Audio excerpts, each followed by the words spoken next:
Anggota DPRD Muara ini minta disub tertibkan truk-truk yang parkir di Jalan Sudirman, tepatnya depan Gor Pancasila yang akibatkan rusaknya aspal di jalan.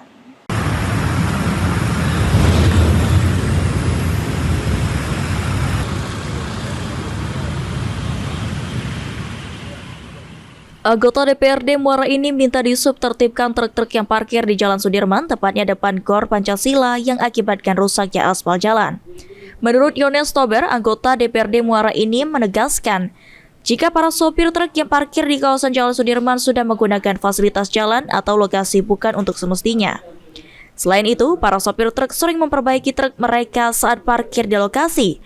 Parkir sembarangan ini harus segera ditindak oleh Dinas Perhubungan Kabupaten Muara ini.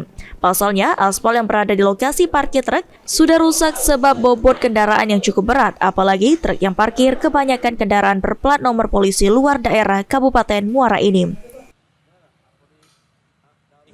Jangan sampai fasilitas yang sudah dibuat oleh pemerintah Kabupaten Muara ini itu dimanfaatkan yang tidak semestinya.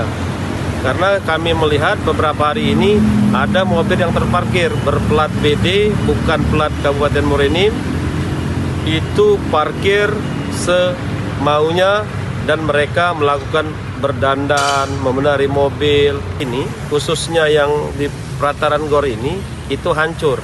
Jadi kita minta kepada pihak terkait dalam hal ini Disub untuk segera melakukan tindakan. Mardiansyah, PAL TV.